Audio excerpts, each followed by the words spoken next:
Why intelligent students fail? A concept every serious student must understand. In my academic life, I have seen brilliant students struggle and average students excel. The difference is not intelligence, it is thinking method. And today I will explain it clearly. I will quote my own example. I passed my matric exam in 1974 with just 58% marks. In this exam, my marks of science group subjects were most unusual.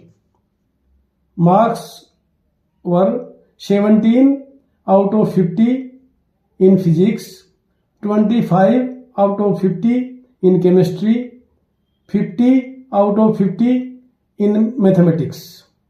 In this way, the range was from 33% to 100%.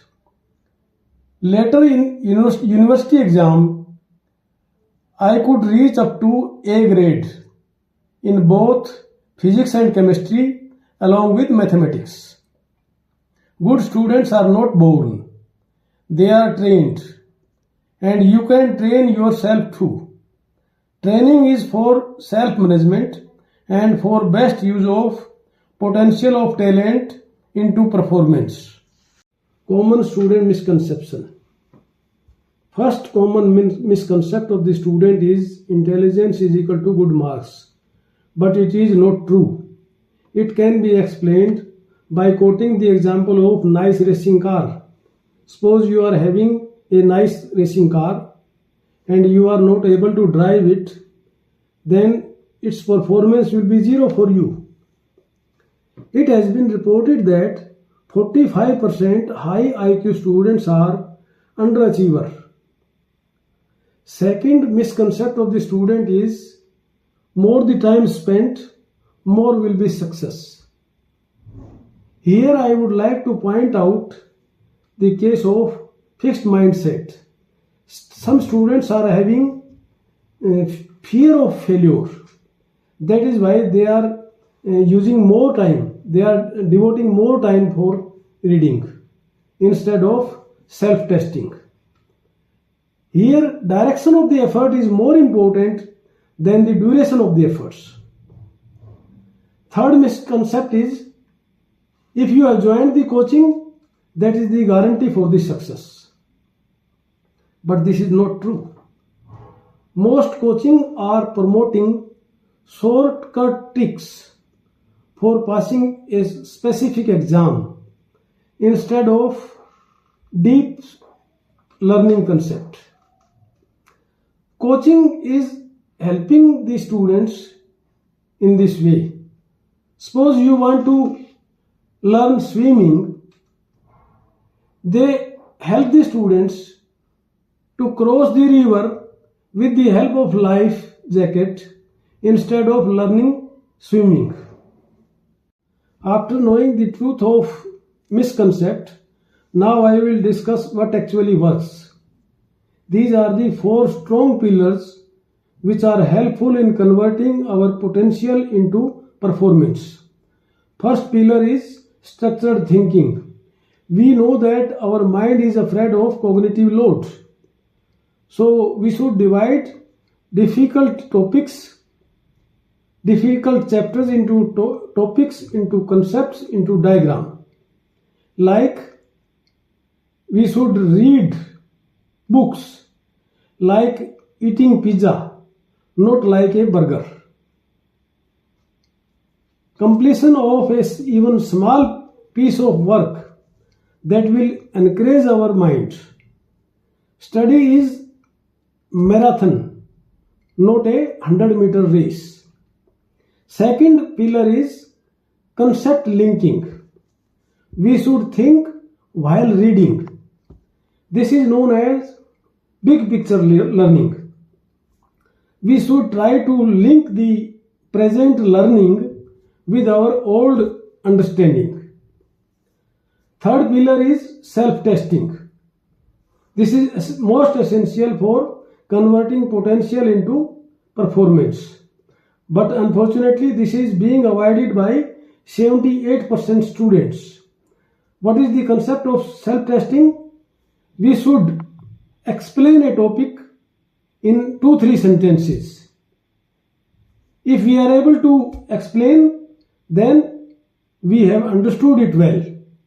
If no, then no worry, we need some more practice. In both the ways, we will improve ourselves. Fourth pillar is error analysis. This is most essential, but it is considered in negative side. Don't consider it defeat, but consider it feedback for growth mindset. And you should modify your strategy, your studying practice, like Google Map. Google Map has potential to reschedule your way of reaching to your destination. Simple weekly routine. 70% concept, 20% practice, 10% reflection. 70% concept means deep concept mastery, depth understanding instead of extensive coverage. We should cover 10 topics instead of 100 topics. There should be quality learning instead of quantity. With regard to 20% practice, this is essential for turning potential into performance. Active application. And this is a sort of self-testing. 10% reflection means thinking about own learning process, self-analysis, self-evaluation, what is working, what is to be modified. This weekly routine can be explained with an example of a sports person. He should spend 70% in gym for muscle building, 20% for match practice on the ground, and 10% for making strategy with coach based on the video of previous matches. What improvement can be done? Students minus fear is equal to success. This is a popular quote, but now it can be modified into students minus fear plus self-management is equal to success. Fear means fear for failure and fear for what people will say.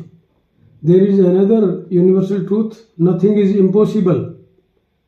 In my matric exam, I got 58%, and then in BSc, I got 73.32%, and in MSc, 88.4% with University Gold Medal. So here I would like to point out, starting from 58, I reached up to 88. This can prove that nothing is impossible. Education is not about pressure. It is about clarity. Once clarity comes, confidence follows. Thank you for listening.